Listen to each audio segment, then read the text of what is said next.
умешност на справување со предизвиците кои што ги носи тинеџерството, еден водич за родители, оригами, на доктор Камилија Симеонова. Со неја разговараме во продолжение. Докторката е инаку специјалист по детска и адолесцентна психијатрија. Со неја многу често сме зборувале за предизвиците кои што ги носи секојдневието наше на родителите и тинеџерите. А сега во еден малку поинаков разговор за сите тие предизвици претопени во еден водич кој што нам треба да ни помогне. Добро утро официјално. Добро утро, Јована, благодарам на поканата. Докторке, што ве инспирираше? Прво да напишете книга, оригами, ќе зборуваме и за името, но да напишете книга. Така, Јована, знаете како адолесценцијата е прилично една сериозна развојна криза во семејствата и она кое што честопати ми се случуваше во текот на професионалната работа, да погледнам дека родителите имаат една перспектива, децата друга. И ми се чини дека многу пати во терапијата се сведуваше како да јас сум преведувач меѓу два различни света. Знаете како да зборуваат на два различни јазика. Да, како медијатор, да. И ми се чини дека од тука ми се јави потребата да напишам нешто каде што ми се чини дека родителите нели додека имаат слободно време, да може да им биде од корист и да може би подобро да го разберат адолесцентот. Многу е интересно оригами, насловот предизвикува внимание. Јас прочитав нешто што се крие, но ајде што ќе ни кажете вие што се крие зад оригами, зад името? Така, морам да бидам искрена дека првично името оригами го избрав и пред да го знам нели она значење на јапонскиот јазик кое е. И она кое што ми беше символиката е дека всушност психотерапијата ни прави една промена на личност, едно преструктурирање, реструктурирање и нели оригамите всушност се тоа. Од хартија ние правиме различна форма.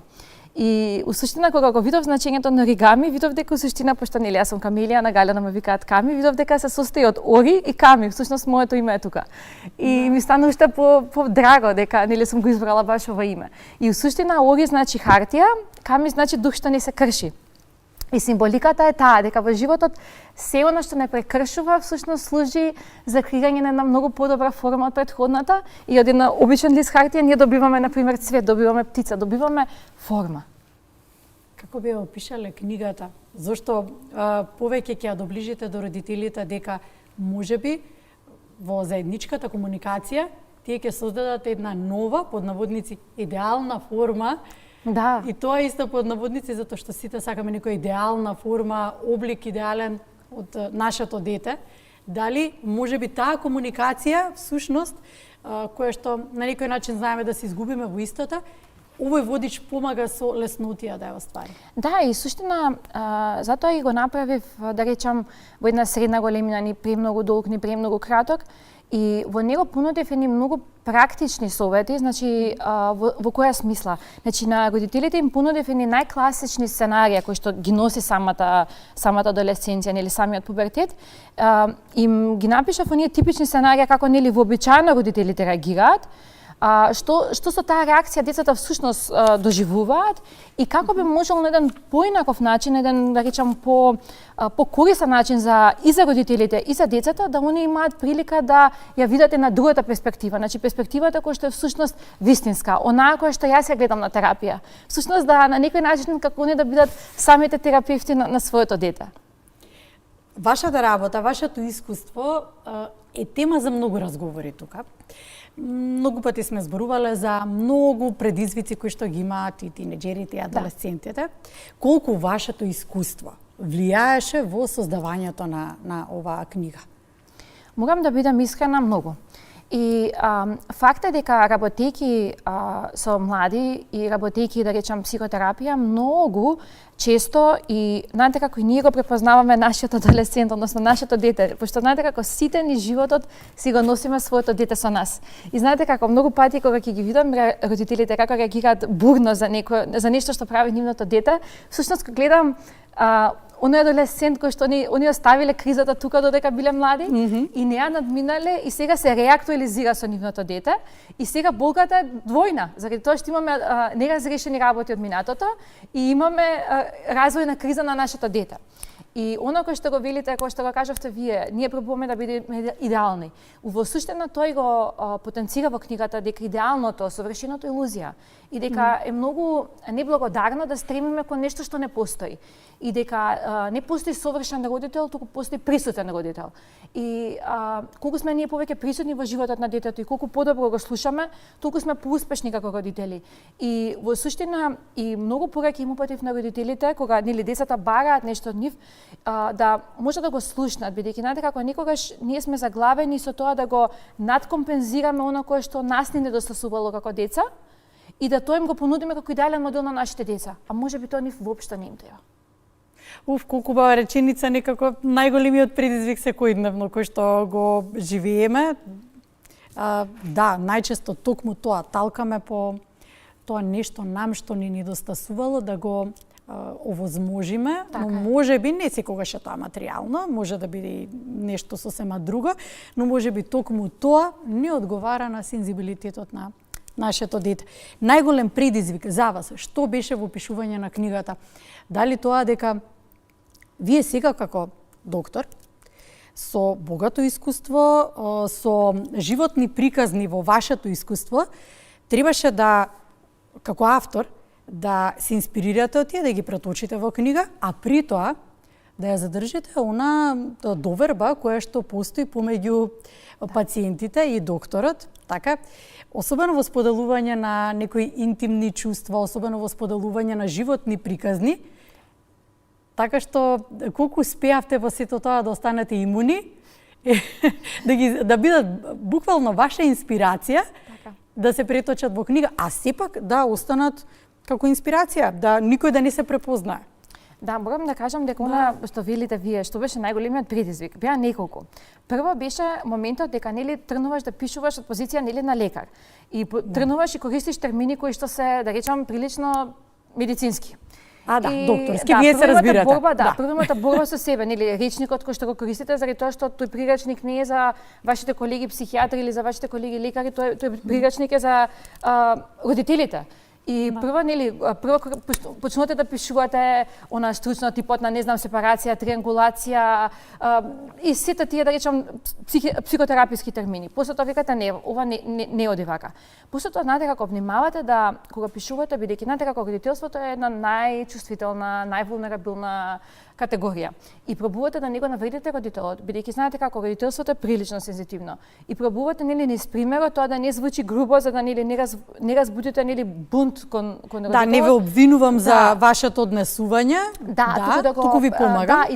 И тоа е суштина, и тоа е моето уверување. Јас навистина не осудувам никакво однесување, бидејќи знаете како секој еден од нас како родител сака да биде безпрекорен и никој не прави нешто свесно, никој не сака свесно да му погреши на детето. Сметате дека го прави најдоброто во тоа време. Да, и тоа знаете како ние имаме некој вредносен систем, ние имаме некаков трансгенерацијски образец на воспитување. Ние само ние даваме нешто што и ние имаме во самите нас. Меѓутоа знаете како никогаш тоа што ние го имаме не е можеби најкорисното за нашето дете. Бидејќи, како да кажам, имаме кросинг овер на гени, нашето дете може да е сосема различно од нас и со сосема различни афинитети тука. Сакам да кажам дека тоа бе прилично вака поизразени предизвици. Така што ми се чини дека нели за тоа постои лекторот тука кој што ми помогна да оние термини кои што ги препозна како медицински да ги коригира во самиот прирачник. И ми се чини дека би служел на многу семејства. Верувам дека ќе служи на многу семејства, особено некако мајките, чинам дека ќе бидат оние кои што во прва линија ќе сакаат да го прочитаат, што се разбира и татковците треба да го сторат истото, но ќе зборувам и за наставниците. Кои се темите кои што се поврзани и обработени во Оригами? У суштина се преботени сите теми кои што ја отсликуваат и опишуваат адолесценцијата. Буквално сите теми. Тоа се секојдневни предизвици кои што ги живееме. Секојдневни предизвици, да, и оние да речам класични развојни елементи, како се гради идентитетот на адолесцентот, што значи бунтот на адолесцентот, што значат солзите на адолесцентот, што значат оние дисфорични елементи од типот на промена на расположение кај адолесцентот. Буквално да речам сите оние развојни секвели кои што ја опишуваат адолесценцијата. И знаете како, тоа е една перспектива која што ми се чини дека брзајки живејќи во ова модерно брзо време, ние просто сме преплавени од разноразни работи и ми се чини дека тука немаме доволно фокус и не можеме да ги препознаеме некои работи кои што детето тивко, меѓутоа гласно ги кажува. Главната порака која што сакате да ја понесат со себе читателите? дека секогаш и секоја промена нуди нешто што е подобро. И јас сакам тоа така. Јас сакам и така да завршам емисијата со оваа порака. Многу убава порака. Тоа е секојдневен предизвик кој што од било кој аспект го живееме во ово општество, а се чини дека во светот на возрастните ние секојдневно такви предизвици живееме и кога и извинете што ве прекинав, зашто лудирам на промената, бидејќи знаете како ни одминуваат годините, ние секогаш бираме да она што е фамилиарно до нас, што е она што ние рутински сме навикнати да го правиме и се плашиме од промената. Се плашиме да бидеме различни родители од тие кои што биле нашите родители. И усуштина промената тој суштината на оригами, дека преклопувањето значи подобра форма, дека некогаш промената генерира нешто што е подобро и да не плаши да бидеме различни, да не плаши да пробуваме, бидејќи знаете како, не постои конзистентност во нешто кое што трпи промена. Знаете како, треба да самата адолесценција бара различен родител, бара пуштање на детето. И знаете како таа криза, у суштина дека ние го губиме детето.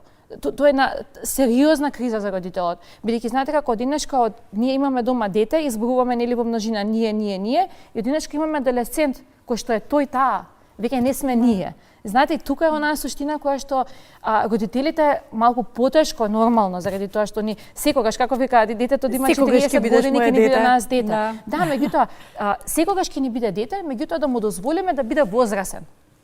Тоа ми е суштината. Дали оригами, сега веќе готово, јас имам многу прашања дополнителни, дали оригами ќе остави простор на разговор на родителите со децата? Тоа е суштината. Тоа е суштината. Ќе отвори дискусии? Ќе отвори дискусии. И знаете како и родителите, во суштина нели тоа што кажав како да сум медијатор помеѓу нив. Кога они ќе ја слушнат перспективата кога адолесцентот ќе ја каже, зашто ќе се чувствува комфортно и заштитено, и они се изненадуваат всушност што све се крие за таа реакција кај нивното дете. И што во суштина тоа значи?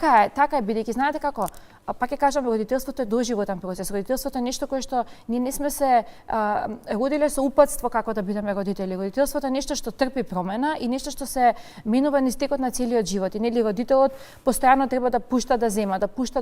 И тој процес е процес во кој што особено за модерните деца, заради тоа што повторно ќе кажам, живеењето во модерниот свет бара сосема различно родителство. Од наједноставна причина, нашите деца имаат два света, виртуелен и реален. Ние сме живееле во еден свет и ние сме имале задачи за еден свет. Нашите деца имаат задачи за два света.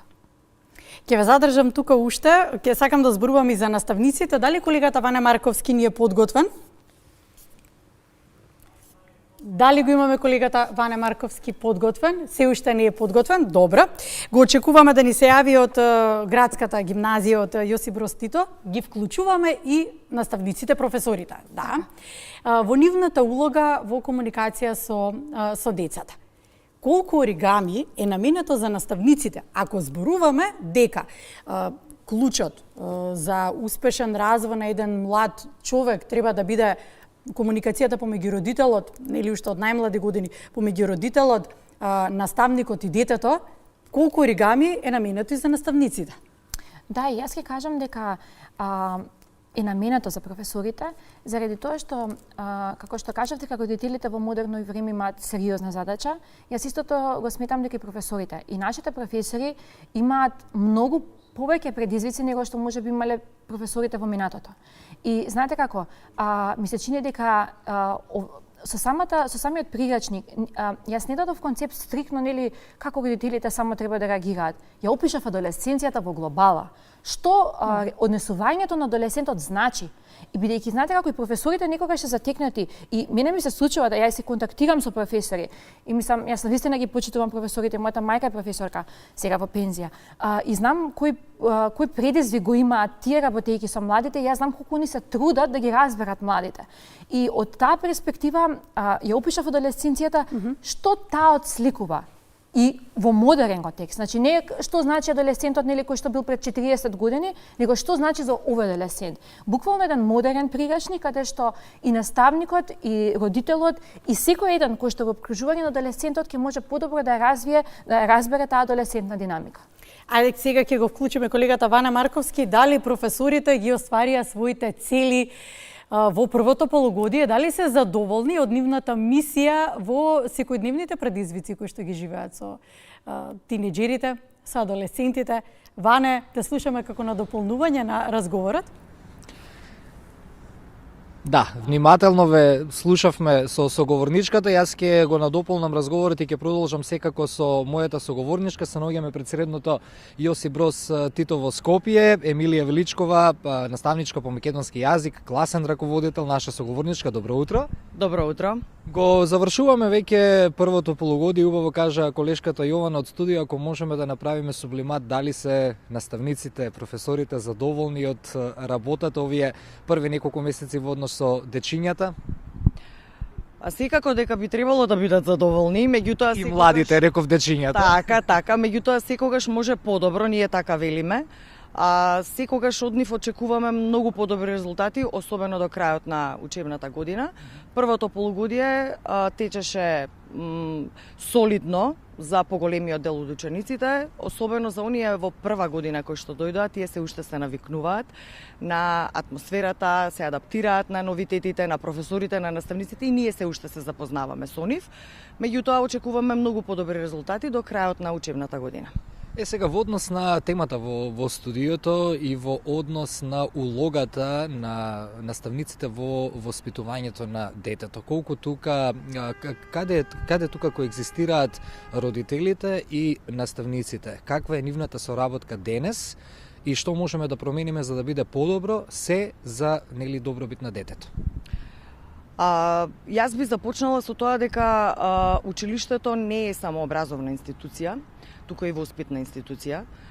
Воспитната институција, односно воспитниот сегмент кој што треба да се придонесе, го даваат секој од професорите, особено тие наставници кои што се секојдневно со нив. Зборувам за средно училиште, сепак во основно се малку поинакви, паралела правам со средното училиште, поинаков е интересот на учениците кон наставниците. Веќе кога ќе дојдат во средно училиште, тој сегмент на ниска адолесценција, кој што треба да премине во повисока, во позрела адолесценција, е многу важен и сегментот на една кохезија на родителите со наставниците, особено со класните раководители. Знаете како ние сите, како родители, најтешката улога во животот ја има родителот. Секогаш сме пристрасни кон своите деца, зборувам и во свое име.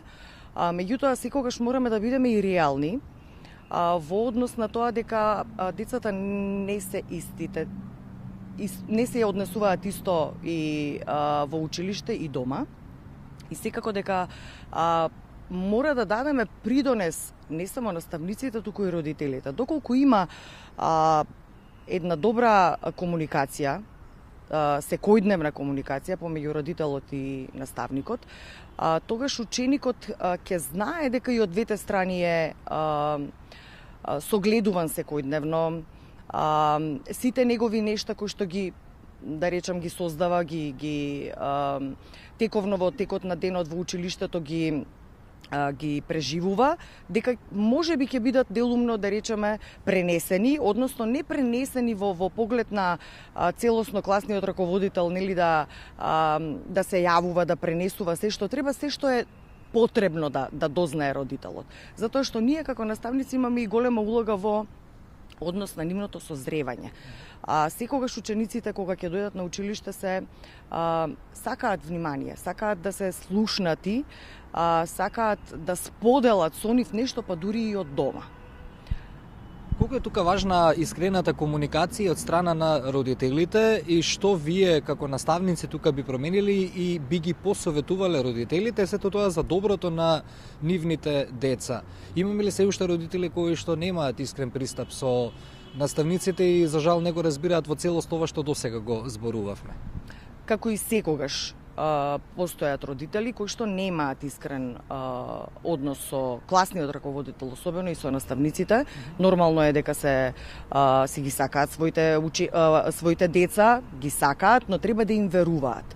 А за да им веруваат, треба да имаат еден поголем доверлив однос со класниот раководител, особено и со предметните наставници, доколку нели доаѓаат во училиште, се слушаат, затоа што ние постојано имаме комуникација, дали не мора да биде со физичко присуство комуникацијата, значи постојано сме достапни на телефон, на мејл, одговараме на пораки, одговараме на повици. Се за доброто на учениците, особено кога ќе дојдат во прва година, каде што е навистина потребно еден поголем пристап кон нив, поголема внимателност кон сето оно кое што значи го преживуваат секојдневно. Дали во училиште, дали на патот кон дома, дали дома.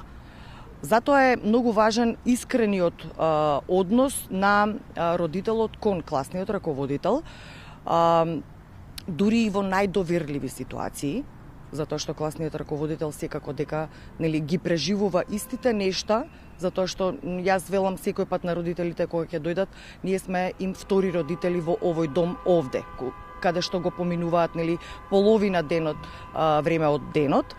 Така што се надевам дека ќе ме разберат правилно ова што го зборувам. Не ги прикривајте.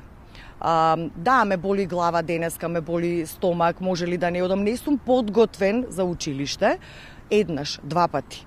Како велат, еднаш кога ќе го направите, нели е грешка, ама вториот пат е веќе избор. И вие му го давате изборот на ученикот да избира, да не доаѓа на училиште кога има 2 или 3 испрашувања, а не да се подготви да премине таа пречка. Значи тука треба добро да се најде средината, во комуникацијата, за крајот разговоров лежи клучот во се. Во искрената комуникација. Искрената комуникација пред се. Да. Ви благодарам многу за отстапениот простор и време. Ве оставам да се вратите на обврскиот ден и се посакувам убав пријатен работен ден. Ви благодарам и вам. Секогаш нашите одлични соработници од средното Јосип Броз Тито Скопје. Јована, тука ќе се одјавам со малку ќе се изместам од темата. Накратко, само се наоѓаме во центарот на градот, сигурно слушате и свирежи од автомобили. Имаме гужва, 8 часот и 33 минути, пред се во централното градско подрачје. Добро, тоа е и карактеристично за овој дел од утрата во Скопје. Ти благодарам, Ване. Особено за мене емотивна. Јосип Броз гимназија, јас завршив таму и секогаш кога и да поминам во било кој дел од денот е една посебна емоција. Поздрав до сите професори, а и мојата класна се уште, верувам дека е на часови, се уште си е во Јосип Броз. Благодарам. Продолжуваме понатаму. Ајде да се вратиме ние на темата. Зборувавме за професорите, за наставниците, но ајде малку и за вашата професија.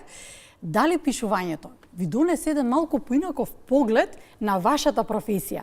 Неочекувано е од вашето столче да преминете на нешто поинакво. Да, и навистина е така, и она што во суштина, како да кажам, го научи со самото пишување е дека вреди да пробаме нешто различно, оно што го патувам на родителите, бидејќи знаете како никогаш може да искочите од својата рамка и да понудите нешто што може би е многу подобро него седењето во самата рамка.